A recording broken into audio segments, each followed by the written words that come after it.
Well, to our fellow Americans, brave warriors, and steadfast allies, good morning.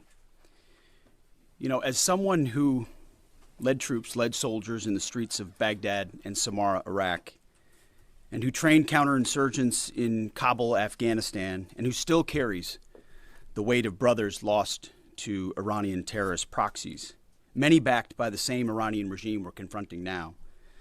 This fight, Operation Epic Fury, it hits home. Our generation understands this fight. For 47 years, these barbaric savages in the Iranian regime have murdered our brothers in arms, my guys, your guys, our guys. Through their terrorist proxies and cowardly attacks, now they race toward a nuclear bomb to hold the world hostage.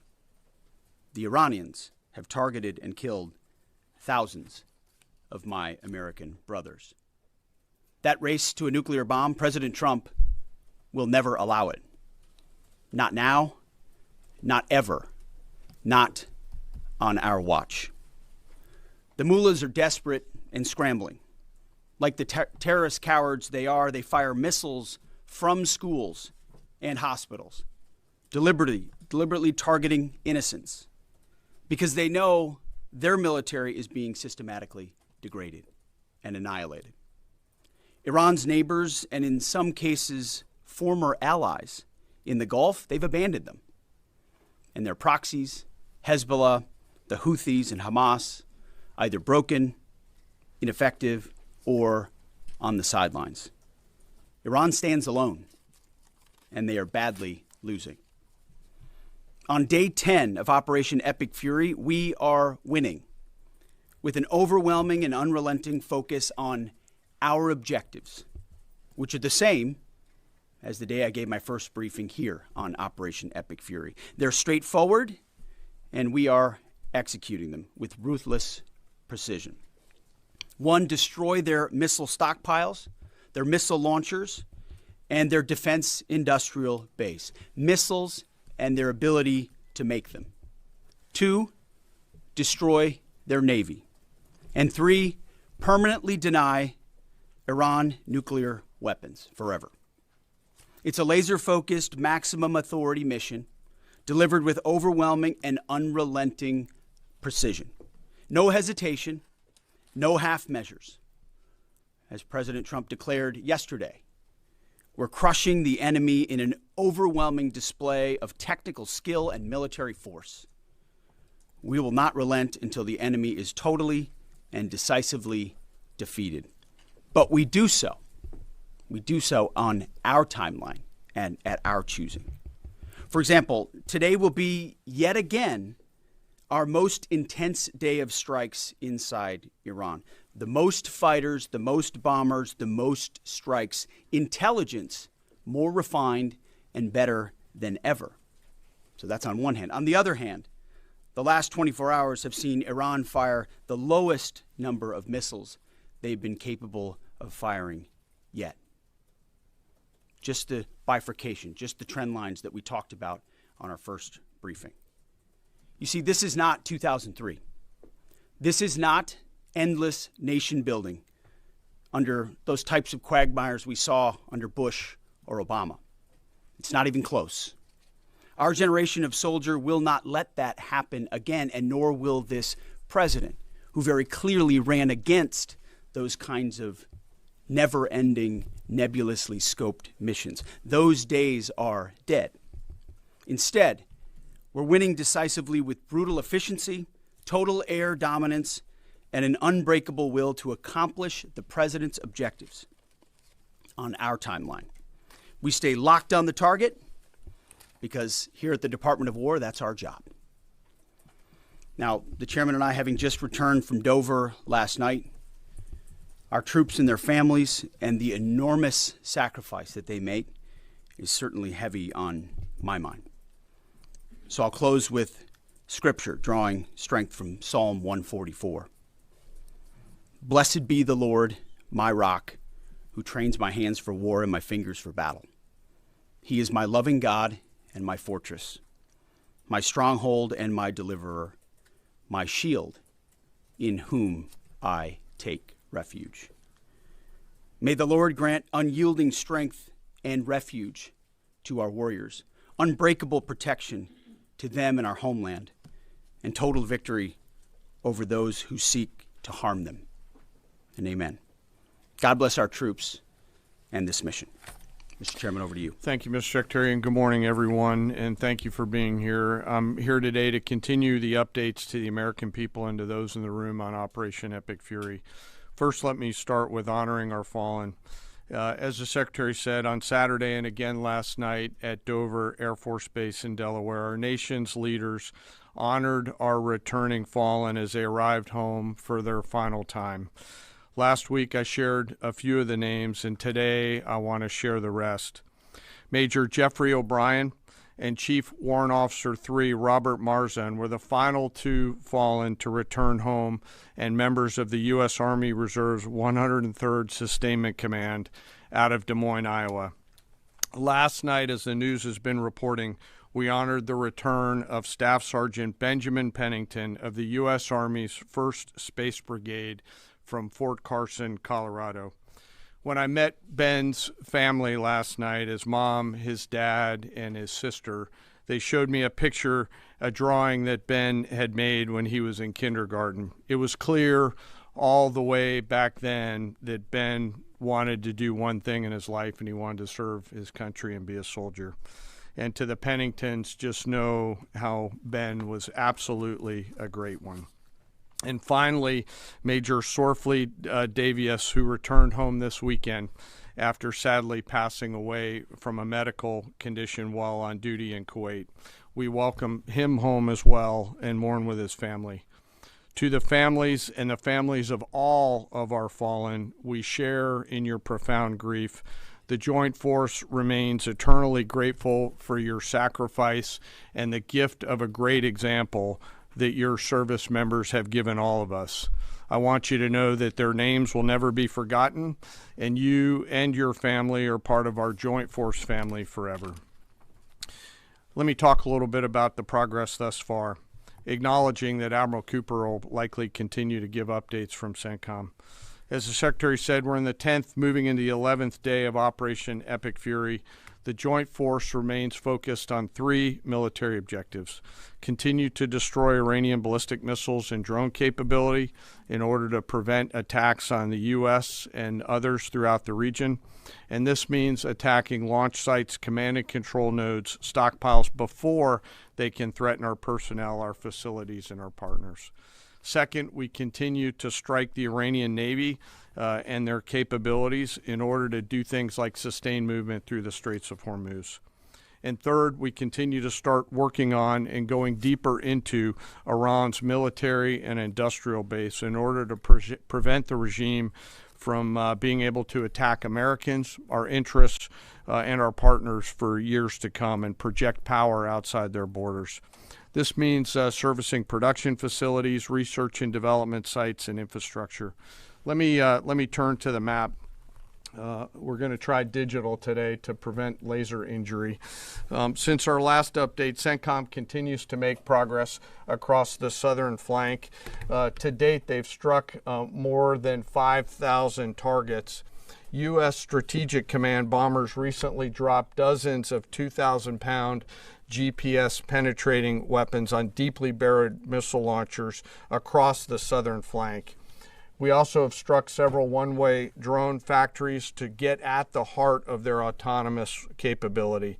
And of course, alongside our regional partners along the southern flank, continue to execute intercepts against one-way attack drones using fighters and attack helicopters. Our strikes mean we've made significant progress in reducing the number of missile and drone attacks out of Iran. Ballistic missile attacks continue to trend downward, 90% from where they've started, and one-way attack drones have decreased 83% since the beginning of the operation. A testament to our air defenders and our air defense systems, and as I said, our partners in the region continue to do great work as well. Second, we're making substantial progress towards destroying the Navy.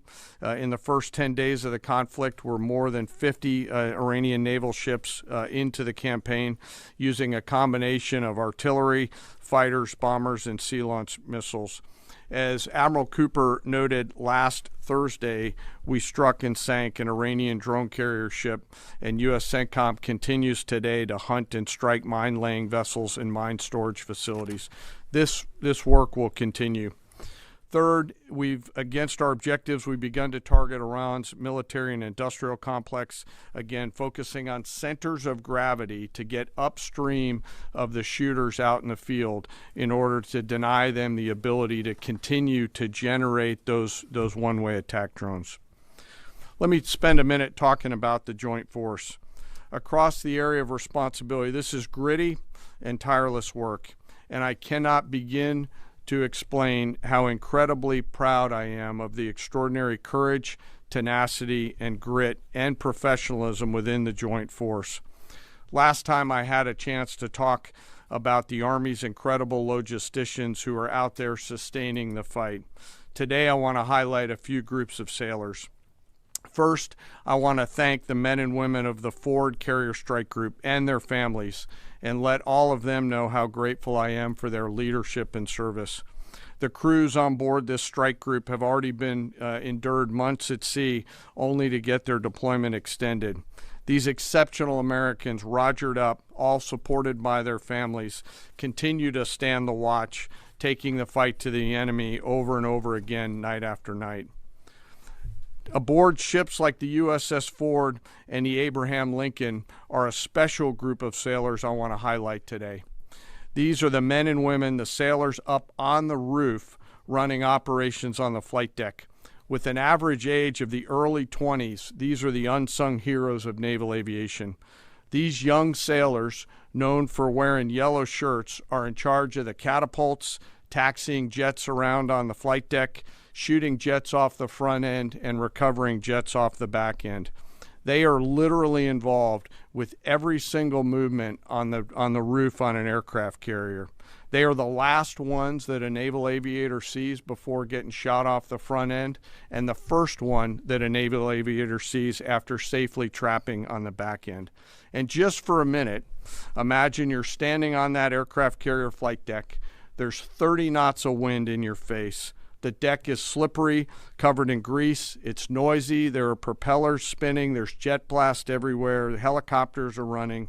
Your head is on a swivel, and you're trying to direct a multi-million-dollar fighter into a 1-foot square box so that those naval aviators can be shot off into the black of night to go do America's work. Those jets are fully loaded with missiles and bombs, and they are a world-class team combined with the naval aviation and the aviators in those jets. This beautiful symphony of American spirit is the definition of perfectly organized chaos, and these crews do it every single time the carrier is at work. Oh, by the way, in the middle of the night and oftentimes in the pouring rain. These are dedicated young people who take the road less traveled to serve their great nation, doing the deeds that we need them to do. America's enlisted force is the pride of every nation's military, certainly ours, and the envy of every other one as well. Each and every one of them out there across the Joint Force are extraordinary, and in particular today I want to highlight the yellow shirts. Ladies and gentlemen, our work continues. It'll continue to be difficult. I ask every American to keep our deployed force and their families in our thoughts. Combat deployments can be tough on the force and the families, and it's important that we continue to remember that. I remain deeply humbled by the 2.8 million members of the Joint Force, and I'll end where I started, and that's remembering our fallen and their families whose sacrifice will be felt forever.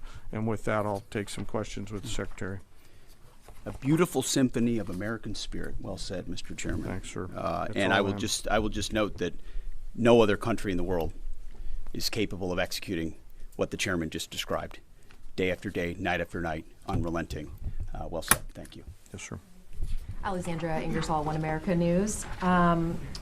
You talked, Mr. Secretary, you talked at the conference in Florida on Thursday that there was a 90% missile capabilities degradation and 83% drone degradation, and I know the chairman just repeated those numbers.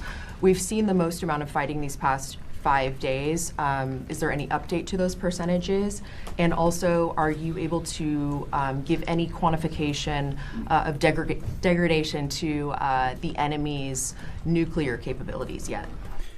What those numbers represent is a persistent low ability to respond, which is what we're looking for, right? It's if the enemy can simply wait and then project power, that's problematic. And we've seen some spurts here or there, but ultimately the trend lines, if you look at the charts that we look at every day, have gone like this down to a flat. That doesn't mean they won't be able to project. It doesn't mean our air defenders still don't have to defend. They do, but that is strong evidence of degradation, along with the battle damage assessment that the Joint Staff does, which takes time. You've got to look at imagery and recognize whether something's been simply degraded or it's been destroyed, or whether an underground facility has been collapsed or completely obliterated. So there's differences in how you evaluate that, but the numbers staying that low is a demonstration of the efficacy for sure.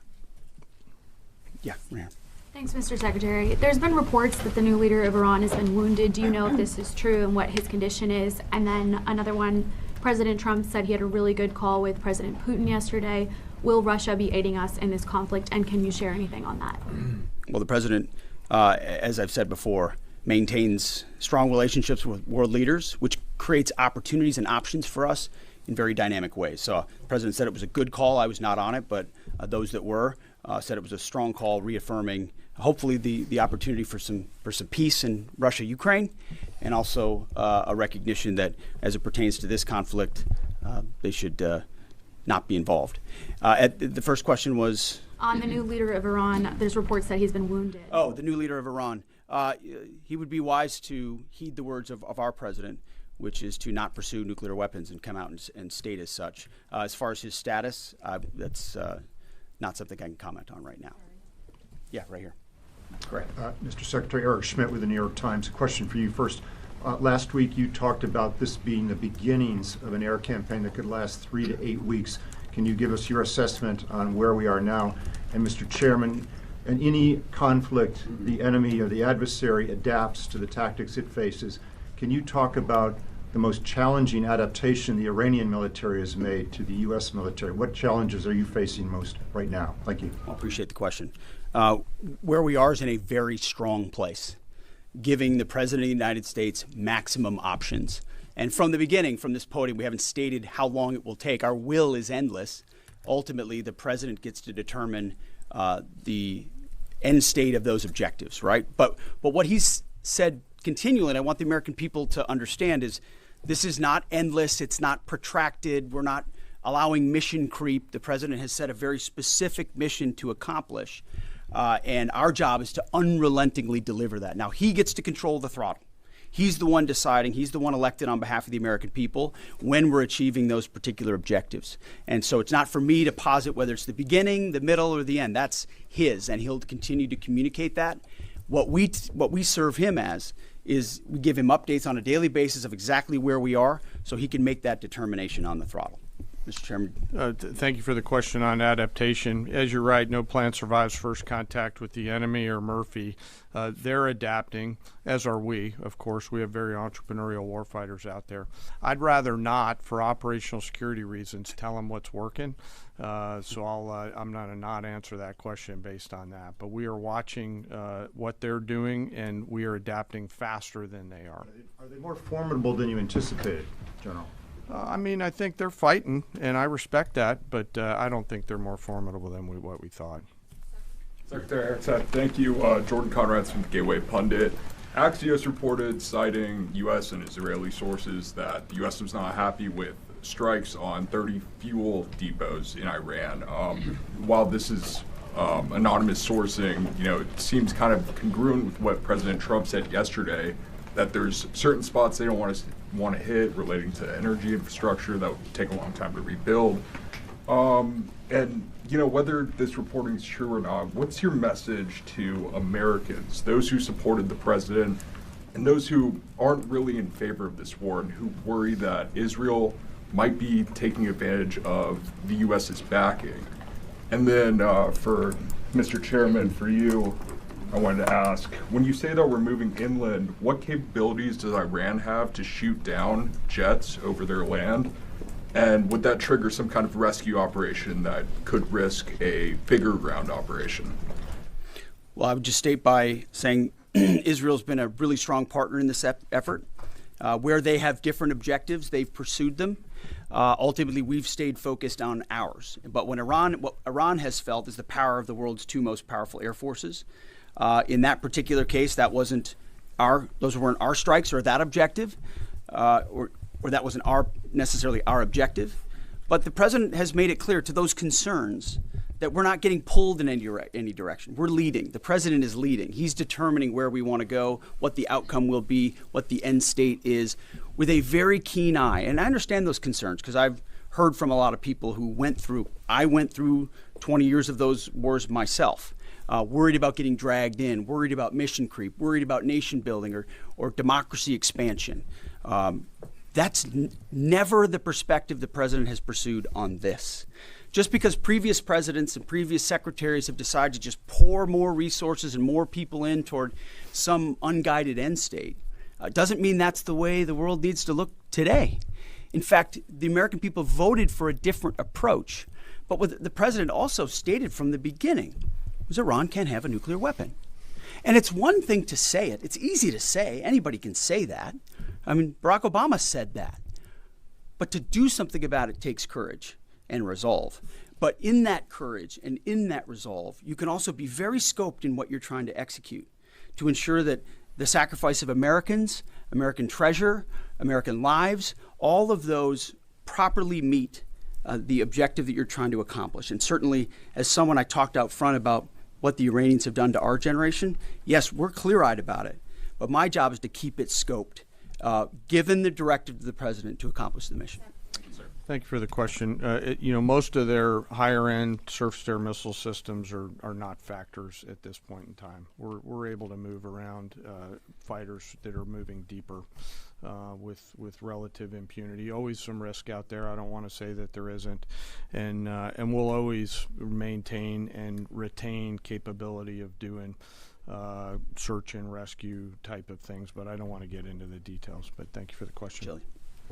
Thanks, Mr. Secretary. President Trump told our team on the ground early this morning that the thing that has surprised him the most during the course of this operation so far has been the Iranian regime attacking countries that are not attacking them. I'm curious if that surprised you as well. And General, curious if you were open to the possibility of escorting vessels through the Strait of Hormuz, and if you could describe some of the challenges of doing so. Big mistake by the Iranian regime to start targeting its neighbors right away, exposing who they are and what they're all about, indiscriminate targeting, flailing recklessly at the beginning. I can't say that we anticipated necessarily that's exactly how they would react, but we knew it was a possibility. And I think it was a demonstration of the desperation of that regime then and that regime now, that they still think their pathway out is to try to alienate their Arab partners even more, who've instead decided to come to us and have been willing to go on the offense, have been giving us access, spacing, and overflight in a new partnership that will continue to remake the region the way that President Trump did with the Abraham Accords. So you're pushing those countries in our direction to support this effort, further alienating Iran. And I think it's worth underscoring. I see in the media banners that say, war expanding or war spread. It's actually the opposite. It's actually quite contained, and more of those countries are coming on side, recognizing that you can't live under a conventional umbrella with nuclear ambitions with a radical regime like that. Again, properly scoping the objectives in the process. And then you want to talk about the Strait? Sure. On the potential, if tasked to escort, we'll look at the range of options to set the military conditions to be able to do that. And then, like we always do with every potential mission, come to the Secretary and the President with both what are the resources required, what is the command and control required, and what are the risks, and how do we mitigate those risks. So we're looking at a range of options there, and we'll figure out how to solve problems as they come to us. But I would reiterate also to add to what the chairman said, the truth the president posted last night about that, saying if Iran does anything to stop the flow of oil within the Strait of Hormuz, they will be hit by the United States of America 20 times harder than they have been hit thus far. He goes on to say, death, fire, and fury will rain upon them. You've seen the truth and read it. But he takes very seriously the condition of that straits. We have capabilities that no other nation on earth has, and we're certainly working with our energy partners across the administration to control for that. That's part of that scoping of this. The world needs to understand this doesn't have, this isn't intended to be, nor is it something that will expand. We know exactly what we're attempting to achieve here, scoped properly, and the American people can count on that for sure. Thank you so much, Secretary Hegseth. President Trump has long said that he wants to minimize the loss of life in war, which wherever it occurs in whatever country, which so many people obviously appreciate. Can you detail the specific measures the Pentagon is taking to minimize civilian casualties and strikes inside Iran? And secondarily, is the Pentagon prioritizing replenishment of precision-guided munitions, long-range strike weapons, or air defense interceptors? And can you share any details on which systems are being prioritized? Yeah, seeing it from the inside every single day, including this, no nation takes more precautions to ensure there's never targeting of civilians than the United States of America. From the boat strikes in the Caribbean, where every single strike is assessed to this campaign here, no nation in the history of warfare has ever attempted in every way possible to avoid civilian casualties. And frankly, that's a point that just isn't appreciated enough. Where things happen that need to be investigated, we will investigate to the question shouted in the back. That it's not open source is not the place to determine what did or did not happen. We take things very, very seriously and investigate them thoroughly, which takes time, and which is why it does take time. But ultimately, unlike Iran, who targets civilians indiscriminately, who we've seen in the intel moving rocket launchers into civilian neighborhoods, near schools, near hospitals, to try to prevent our ability to strike. That's how they operate. And then they set the targeting of drones and missiles toward civilian targets, hospitals, hotels, airports. CENTCOM's been very good about putting that information out. That's how terrorist regimes fight. They target civilians. We do not. And I can tell you this administration and this Pentagon focuses on that very, very closely. Does it have Tomahawk missiles? Go ahead. You will Right here. hold someone accountable if it turns out that that was a This US morning, munition that hit the school? Iranian government is saying a lot. They continue to say they're prepared for a long war. If that's the case, what could you tell the American people as far as the steps the Department of War is taking to make sure our troops have the protection and the resources they need as the mission continues? I think there's one thing I can sleep quietly at night knowing is that we're giving every resource humanly possible to our troops on the front lines to ensure they're protected. In fact, as I said in that first press briefing, even before we set the offense, we set the defense. We made sure we had the ability to defend, and then we moved as many Americans off the bases and into other places as possible. So as this progresses, the chairman, or the question was asked of the chairman about how the enemy adapts. Well, of course, we adapt too in real time. And to watch our warriors iterate on air defense and interdiction on drones and missiles and how we get after it, it's incredible how they refine the tactics, bring in new assets to find different ways of getting at emerging technologies. So that is one of the things we're laser focused on every day. Yes, we're going on offense more effectively than any country in human history, but we're also ensuring that in every way possible we're defending the best Americans we have who wear our uniform, no doubt. Let's do one more. Thanks, Secretary Hegseth. The president has indicated that maybe the operation will wrap up sooner than he thought it was going to. What's the plan once the U.S. stops military action? Will the U.S. play a role in the aftermath, or will they leave Iran to sort it out? Ultimately, the aftermath is going to be in America's interests, our interests. We won't live under a nuclear blackmail scenario of conventional missiles that can target our people. which is why the objectives have been scoped from the beginning. Missiles, missile production, a defense industrial base, Navy, all in service of ensuring they don't have nuclear power projection capabilities. That's what matters to President Trump. That's what matters to the American people. And ultimately, that's why we're so laser focused on ensuring those objectives and those objectives alone are met. Thank you. I appreciate it. Thank you.